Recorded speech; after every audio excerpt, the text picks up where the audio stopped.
Hello and welcome to our Mexico City edition of My Surrogacy Journey, the podcast. I am Wes. I'm one of your hosts today.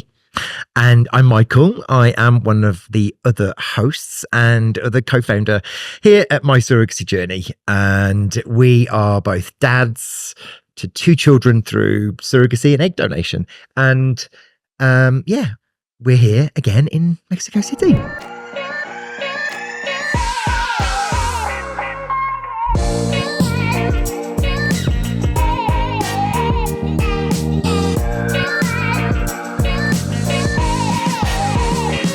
So you've only got Michael and I today. Yeah, it's just us two today. Because I think this is we don't need any guests on this one. And I think we wanted to talk. We want to talk to you about, this is parent to parent talking all about how do you choose your agency? What are some of those red flags? Yeah, and let's just talk about. So, what is a red flag, Michael? What does that feel like? What does that look like? Well, I think it's feeling. I think it is that gut when something doesn't feel quite right. It's when your intuition is telling you something. And so a red flag for me would be I'm told something or I have to do something, make a decision based on something I don't feel either well informed about or that it just doesn't feel right. Yeah. And you might not necessarily get a feeling. And I'm hoping that this episode today is going to really highlight some of the things that you need to pay attention to, some of the questions you need to ask, and some of the things that you need to consider when thinking about embarking on an international journey. And this might not necessarily be just about the agency, but it's just about the process in general, right? And we always say you don't know what you don't know. And that you might not get that feeling. Like you said, you may not get that gut feeling, but what we want to try and do, whether you work with us or not, hopefully you do. But if you don't, we want to give you some extra tools in that toolkit to be asking of your clinic or your agency or whomever. Yeah. That's what. And this also is about. The ability to recognize when something isn't right, or the ability or the confidence to be able to challenge with your agency or whoever you're working with. And I think that's a really important part of it. I think sometimes as intended parents, we can be quite vulnerable unknowingly. Yeah. And I think, this is a big commitment. It's probably one of the biggest decisions you'll make in your life. Yeah. And it's about, having the confidence to ask the questions and make the right decisions. Ultimately, that's what we're all about, right? It's about how can we equip you to make those decisions? Yeah, and how do you make the most informed decision about, there's a lot at stake here, and mistakes can be costly. They can cost time, emotion, financials. Yeah, there's a lot at stake here. So it is about. And I like what you just said a minute ago. Because I don't think we talk about it enough as an intended parent or as a parent. You are vulnerable and you are at risk of being exploited. And we don't always put that front and center sometimes because the default is to look at exploitation of women and children, which obviously that's disgusting too. But the desperation of being an intended parent, there are organizations out there that know you're vulnerable and know that you'll hand over money and pay rematch fees constantly and high guarantee programs. Yeah, I'll get to the top of the list, pay us $100,000, all of that sort of stuff. It goes on in this industry. It does. And we just want to give you the ability to be able to cut through some of that and identify what is the right thing for you given your circumstances. So let's jump right into some of them. So, really, this is about some of the questions you should ask your agency, and how do you frame those questions? And you shouldn't be frightened to ask any of these questions. You should, and I also think that it's a really good way you should ask the questions, but then you should also get everything followed up in an email or get it in writing so that you've got that documented response from them, which really clearly details. And if you do have any queries or, you're going back, so I need some more clarification on that, just get that documented as well. I think the clearer you are and the more you're all on the same page. And sometimes what you also need to bear in mind is that there's language barriers, there's language differences and translation. And we've learned really well from working in Mexico that sometimes what you say you want and how that's interpreted can be very different. So I think it's important to get it, documented so you are all really clear about what you're signing up to. Yeah, and whether that's an inquiry and you want to document the inquiry, and let's say, for example, your pricing structure or your payment structure, make sure you follow that through into your contract. Be very, very clear that if you do have a deal breaker or you do have a requirement, get it in your schedule.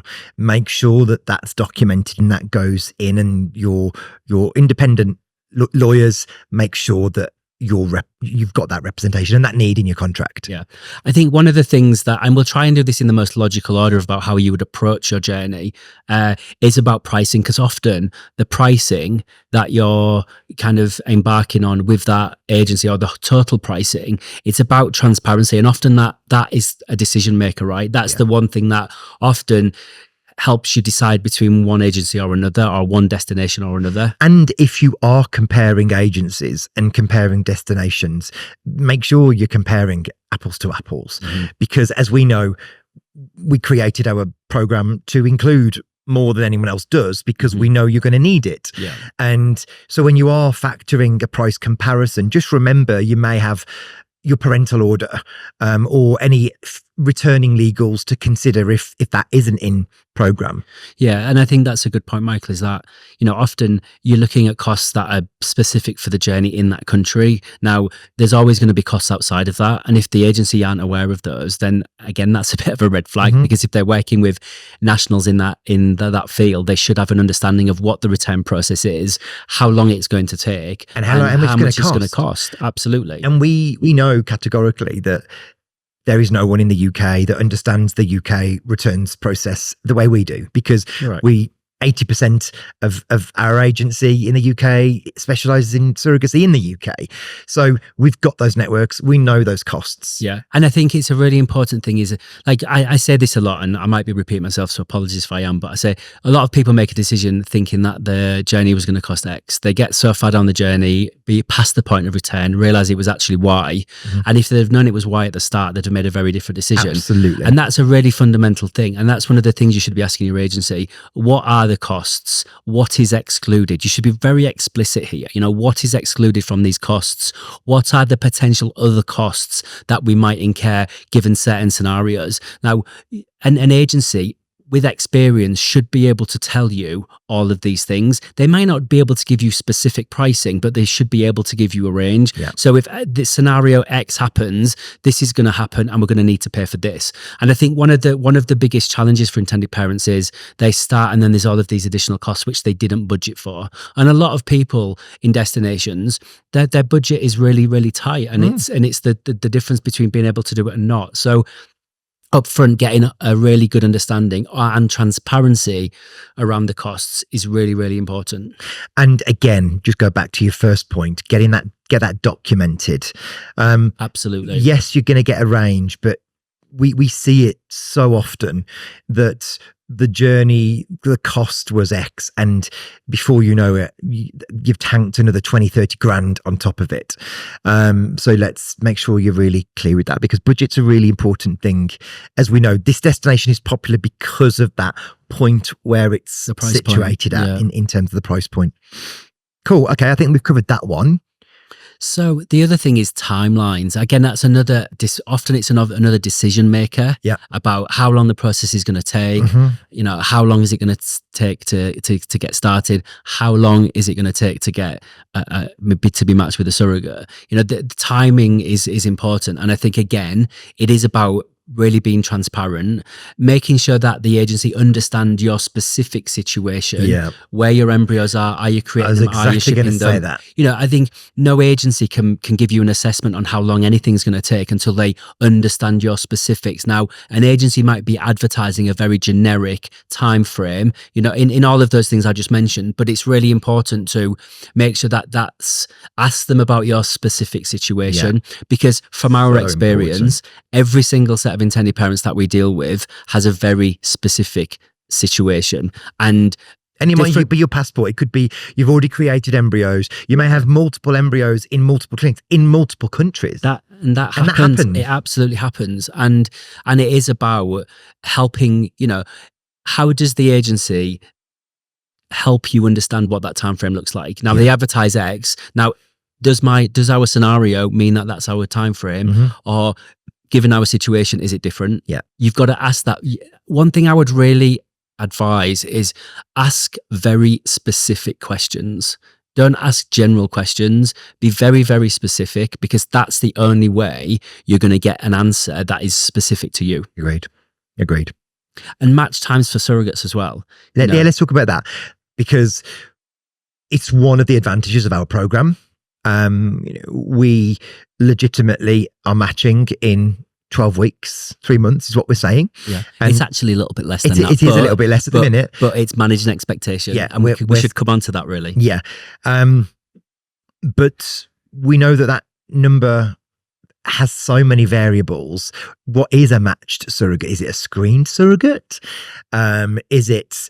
and what's the obligation of the contract to provide you with one match? And then if you don't take that surrogate, what happens? And we come into this journey so excited and so blinkered that we trust the intermediaries or the agencies to support us and to carry us through. And to act in our best interest. Yeah. And trust me, that isn't always done. It's not. And look, let's caveat that. There's some really good agencies out there, so we don't want to agency bash. No, not at all. But again, there are good agencies and there are bad. And this happens in every walk of life, right? There are good and bad. This happens in every country. Absolutely. This isn't just about Mexico. Let's be really clear. Yeah. But these are just general tips and pointers to ask. Yeah. So let's just look at match time, regardless of what that is, because I'm not necessarily interested in how long that takes. I would like to know, what does that mean? Yeah. Am I going to be offered a surrogate that wants to match with us at week 10, let's say, but they've not been screened yet? We haven't done any blood work. They've not been through any type of assessments. So do I get my hopes up? Is this normal? What's the expectation, Wes? Well, I think it's about understanding the components of matching, and I think agencies do it differently. We're very specific about how we do it and why we do it in the way we do it. But one of the things that you should consider is, if I'm going to match with a surrogate, what does that matching process look like? How many profiles do I see? Do I see one? Do I see more?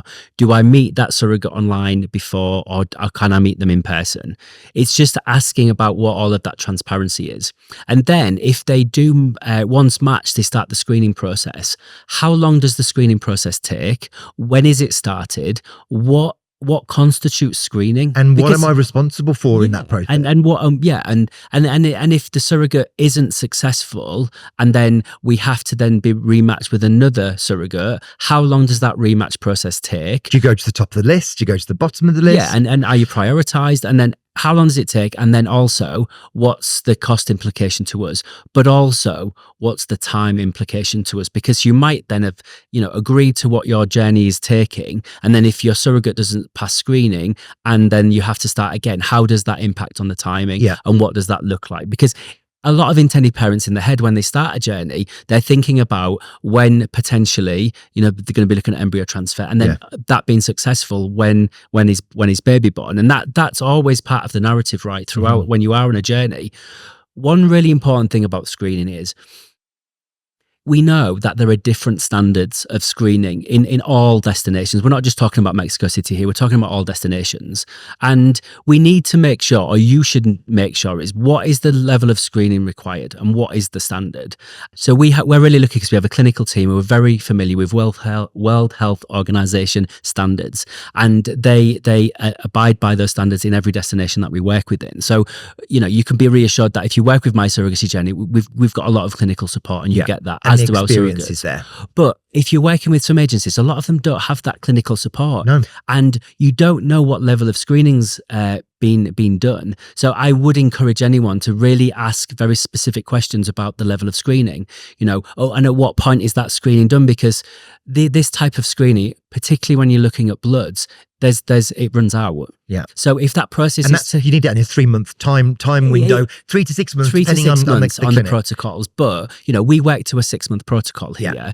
and if that process is taking longer, and the matching, the screening, and everything, you're potentially gonna run out, and then gonna have to do it again. So there's lots of different moving parts that people just and look, we say this like, you don't know what you don't know. It's not your job to know this, but it's your agency's job to know it.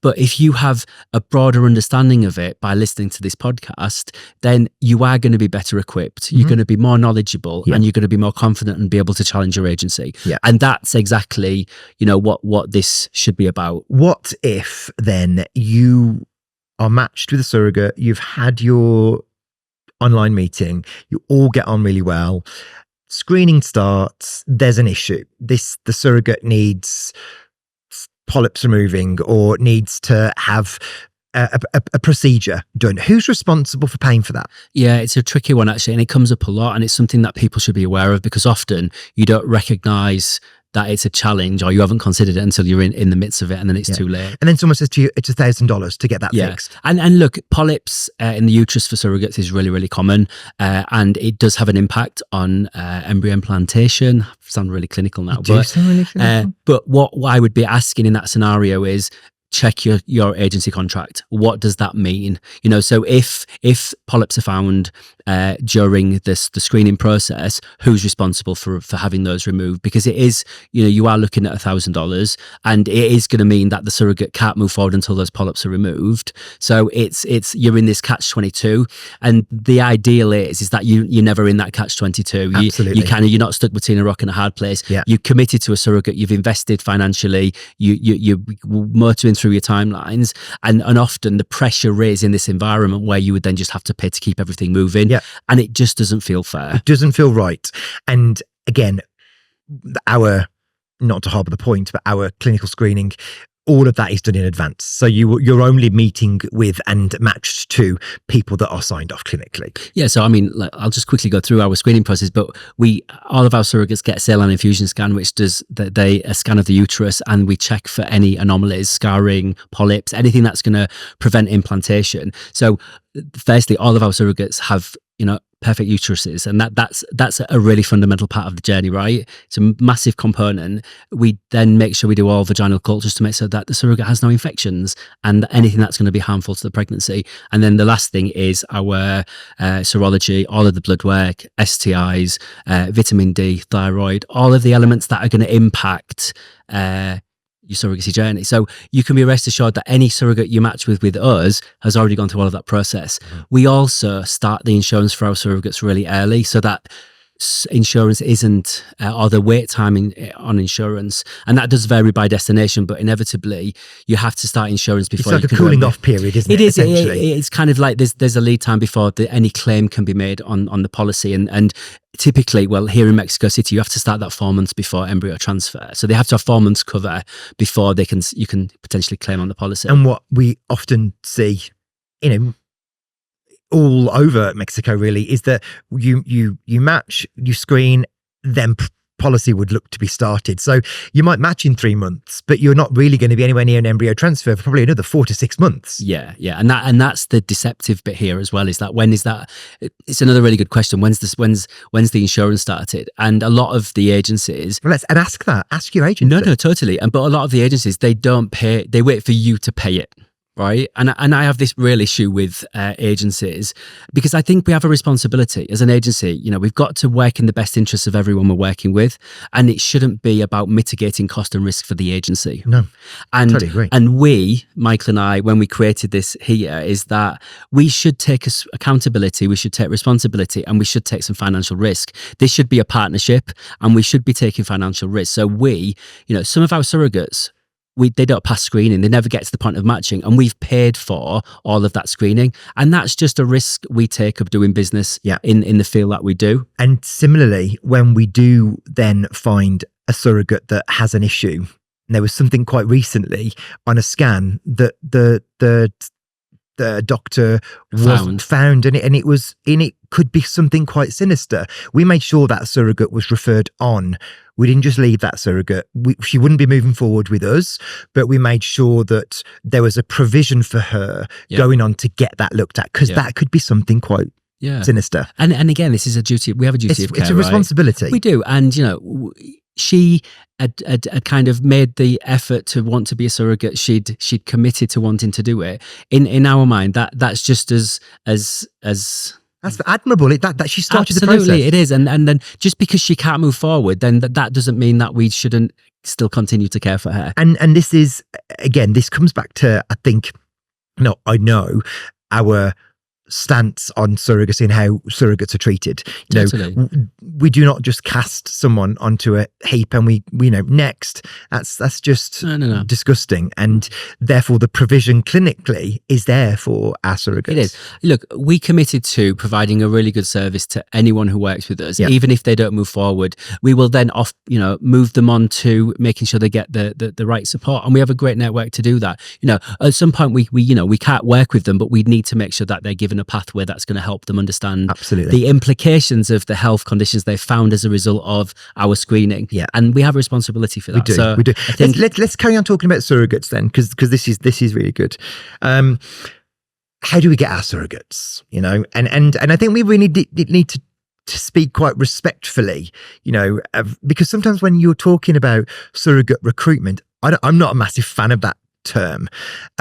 But it's something you should be asking your agency. It is. And I think in the context of red flags, this is about, where, if you're in a destination like Mexico City, where is your surrogate coming from? Is she from Mexico City? Is she from, another state in Mexico? Or, if she's in the US, what state is she in? If you're working in Cyprus, where is your surrogate from? Is she from Romania? Is she from Georgia? Those are some of the questions you should be asking. And these are the questions you should be getting absolute assurance on.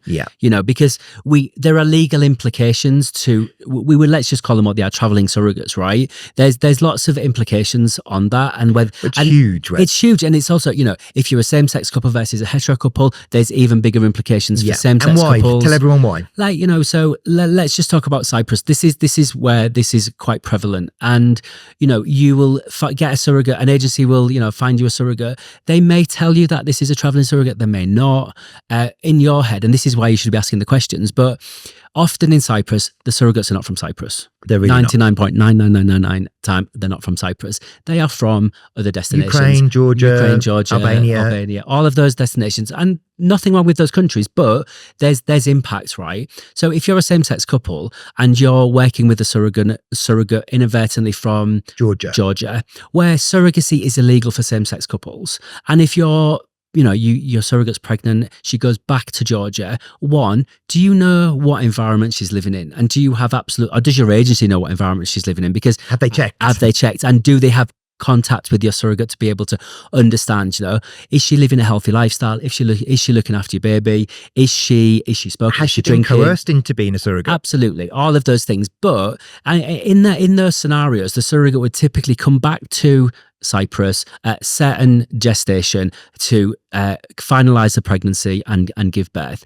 Now, if that happens, in theory, there's no legal challenges, and that's exactly what you signed up for. If you're comfortable with a surrogate leaving their children in the country where she's from. Yeah, and that's another big thing to talk about. But, I've had calls with people who have done that exact scenario, but the surrogate gave birth early in that country, in Georgia, and the baby died.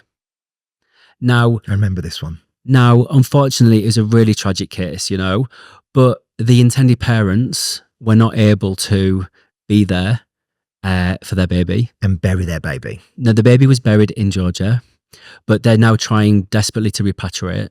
And exhume that body. But the problem is they didn't know that this was the scenario because the agency didn't tell them. This is the unintended consequence. It is the unintended consequence, and awful. It is awful, and that's a really extreme case, unfortunately. But there are legal impacts to it, and let's just say that your surrogate gave birth in Georgia, the baby survived.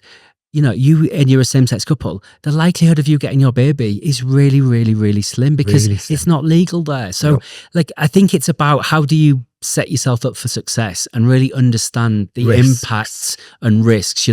We as an organization only work in destinations where we're comfortable with the risk, and we have the infrastructure, both legally, clinically, so in every aspect, to be able to support our members in the best way. And we mentioned at the start of this a minute ago that we only work in a certain state in Mexico City at the moment, as of March 2024. And we do that because there's the legalities that we are comfortable with and the protection for surrogates in Mexico City. Yeah. We prefer it to other areas of Mexico. And again, ask where your surrogate is from. If you're doing surrogacy in Mexico, and it's important for you to have a Mexico City exit, because we know that some of the legal ramifications are slightly different, make sure your surrogate is from the area and identity checks have been carried out and that she's from this area, because that will have potential issues on your exit. Yeah. And look, there's more, probably another 100 elements we could keep talking about around the surrogate. And I think being educated about a traveling surrogate. Correct. Call it traveling, call it trafficked. I hate the word trafficked, but let's call it what it is. Yeah. The surrogate does not live in the area where she's going to give birth. Yeah. And that may be in a different jurisdiction, which could be very complicated for you if it's an anti-surrogacy destination or an anti-LGBTQ. Yeah. And we've got a load more red flags to cover, but let's just some really important ones with surrogates. So one, do you have direct access to your surrogate? And there may be a language barrier, but there's plenty of software out there on a WhatsApp group to be able to communicate effectively. You absolutely should be having direct access. And can you have a video call with your surrogate to make sure that she is who she says she is? Because sometimes she's got comfort that she's speaking to her IPs. Yeah. And also, does she have the ability to communicate effectively with you? That's a really important one, because sometimes in certain locations, the surrogate might not have the amount of data she needs to be able to communicate with international IP. So there's that element. Is she going to be out of pocket for that? Has that been factored into her costs and her expenses? The other thing is, do you pay the surrogate direct? Are you paying the agency for everything? Is what you're paying the agency what the surrogate's getting? Is what's mentioned in the contract what she's actually getting? You might have an escrow if you're doing this in the US, where you've got added protection there. It is, and escrow is really good for giving that added protection, and it keeps everyone protected. But often in these emerging destinations, escrow isn't something that it doesn't exist. We're looking to try and create something in Mexico, but the legal system here and the banking system is a bit more challenging. We would always recommend paying your surrogate direct. We would, because we want to make sure that the contracted amount that you've all agreed to is what she's actually getting. Yeah. It's all about being no one should be taking cuts of surrogates' expenses. No, not at all. And I would also be cautious of, an amount of money that the whole journey isn't just handing it over to the agency, because, things can go wrong, and then you've committed to potentially your whole journey cost, and if something goes wrong with your agency, you then might not be able to complete your journey. Can you stage payments? Can you work with the type of escrow situation if that is just think about that added protection? Sometimes these are really large sums of money. Do some DD on it, make sure you're thinking about it. We as an organization, we phase all of the payments so that everyone has that comfort, not only to manage it from a cash flow point of view, because that's a really important part of a journey, but it's about managing risk and at every stage. So we're really transparent about it, and that's a really important thing. And when you're doing your DD, ask to speak to other IPs, ask to speak to other clients, customers, partners, whatever term they're using. Do some of your own research. Look, who are you going to be supported by? Who are your team? Who are those people that are going to keep your journey on time, on budget, and compliant and safe? Who do you have day-to-day contact with? What does day-to-day contact look like? How often are you going to be? Can you speak to them? Are they available when you need them? Is it on WhatsApp? Is it on email? What country are they in? Yeah. I mean, we would always encourage, we know that a lot of people communicate by WhatsApp, which is great because it's convenient, but it's about making sure that you do demonstrate a lot of the things that they say they're going to do. Yeah. If you're having a journey in Mexico City, where is your team? Are they in Mexico City, or are they the destination? Are they virtual, or how does it work? Again, best practice for us and some of the partners that we work in the US, having that team that have a base, that have a legal entity in the country that they're operating with, not only contributing to the local economy, big tick, but to can you go and meet with the team and look into their eyes and have these conversations? I think it's really important. It is. But remember, when you're first having those conversations with an agency, it doesn't feel important if they're not there, because you're not there yourselves, but at some point you will be. And at some point you're going to need support. And what support network do they have on the ground to be able to support you when you're in country? And you might be fine with not having that. No, but also remember, Michael, like you're about to have a baby. You're probably in one of the most vulnerable stages of your life. Yeah. You're in a foreign country. You might not speak the language. You're not used to the healthcare system. How are you going to be supported at that really crucial time? Yeah. And that's really important. And do they have a team that's going to support you? Are they going to take you to the hospital? Do they have a connection with the hospital? You mentioned legal entity, really, really important, right? If they don't have a legal entity in the country that they're operating in, that means they cannot be legally accountable in that country. So if anything goes wrong in that country with that agency, you have no legal recourse because they're not in that country. And again, that's another thing about asking them, where are they based? What's their legal status in Mexico City? We have a legal entity here because we want to be legally accountable. It's the right thing to do, and it's the moral thing to do. It is. And that's a really good question you should be asking. That should be an opener, really. I think you should be asking that question from the get-go. So we've looked at timelines, we've looked at how the team are going to support you, and you've just mentioned legal entity. A good one, independence. Oh, this one. So this is a good one. And sometimes this kind of goes under the radar because it's not something that is often known, and often agencies might refer to other partners. Now we know, and we do this, and we do so, but we work with independent partners. We have no legal relationship other than they support our members, and no commercial relationship. So why you need to be careful here is, and we've seen this on a few occasions with a few agencies, where the agency has a law firm that are owned by the same people. They are both different legal entities potentially, but they're owned by the same person.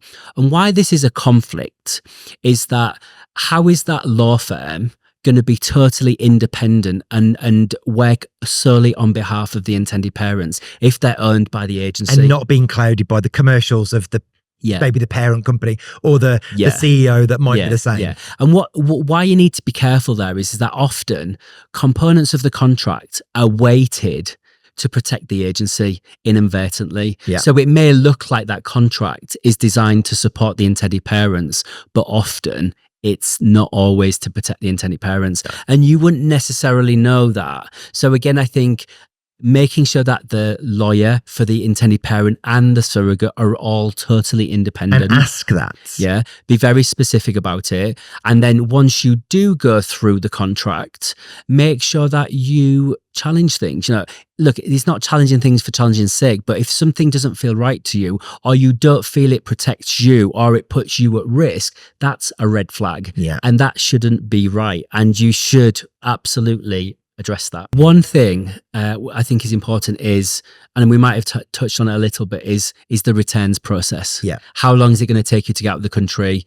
Some agencies talk about how they don't follow a legal process and they keep the surrogate on the birth certificate, which enables you to get out of the country quicker. Again, for me, this is a big red flag. Yeah. Because often they tell you things to get you to sign up. And just while I remember, an agency being really pushy, trying to get you to sign there and then, offering you a Black Friday deal, offering 2 for 1, and this sounds disgusting, but people do this. It is there. Like, this is a massive decision. You should not be pressurized to sign or incentivized to sign. No. It's really important. Like, take your time. Look, you're talking and you're planning. You're talking about your future child. I would not want to be telling Talulah or Duke, oh, we got you on a Black Friday deal. You know what I mean? I'm like, just have some class, and we shouldn't be. Those types of offers should be a red flag, because that tells you how that agency operates and where their head is at. Often that is all about revenue generation. And it's about getting the money in. It is. And if an agency needs to offer discounts or seasonal offers, there is that financially there's something not quite right with that agency. Yeah, and and not all agencies do that. Let's be fair there, but it is something that you should really consider. think about this rationally. That doesn't feel right. That shouldn't feel right. No, and it's something that, and I've also seen that some agencies incentivize or reduce the amount they're charging if you pay everything up front. Now, I think this is a big risk. No, please don't do red flag, because like, you could be talking 40, 50, 60 grand. You are, and you never know what's going to happen. So my advice to you would be just pay as you go. Yeah. You know, pay for the services and the stages that you're at, so that if anything does go wrong, you're mitigating your financial risk. Yeah. You know, I don't think personally, you know, the reduction in fee is sufficient enough to take that risk. It's not on our show notes, but can I talk about guaranteed baby deals? You see it a lot. Yeah. Well, you know, guaranteed programs, unlimited transfers. We will guarantee you a baby. I find that as a huge red flag. I see elements of where there's cost savings in the journey, but can you ever guarantee someone a baby? No, I think in this particular field, in surrogacy, IVF, nothing is certain. So I think I would take that with a pinch of salt. Some people are very risk averse and have limited funds, and sometimes justifying that additional 8, 10, whatever K it is, feels right for them. And look, we aren't here to tell anyone how they should act or what they should do is. But what I would always look at with a guarantee program is, do I actually need a guarantee program?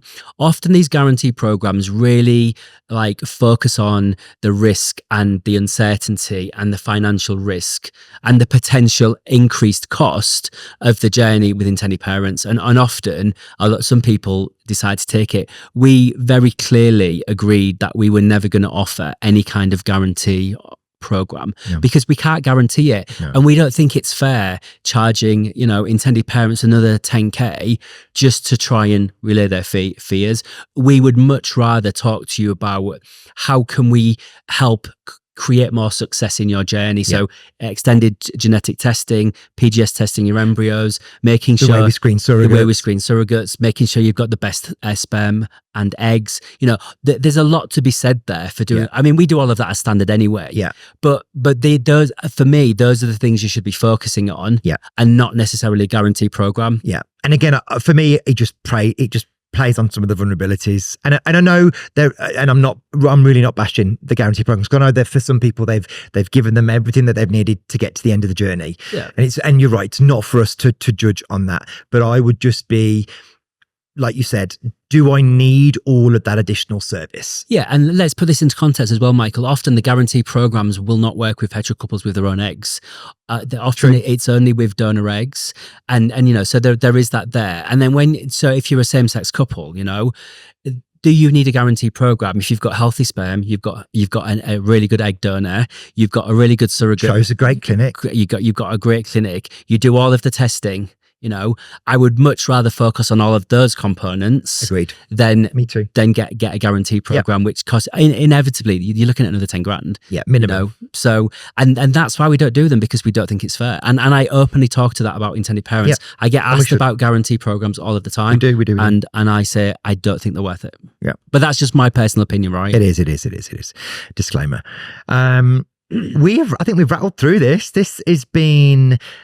Before we started recording, me and Wes were in the lift coming up, and in my head this was going to be a 15-20 minute episode, but it's not until we're bouncing off each other now. This was really enjoyable. Yeah, it makes me realise how much I know. Yeah, you do sound pretty good there, Bab, to be fair. There's nothing else that I think we've got to cover off. You know, I think if in doubt, reach out to us. We offer just one more, actually, passport.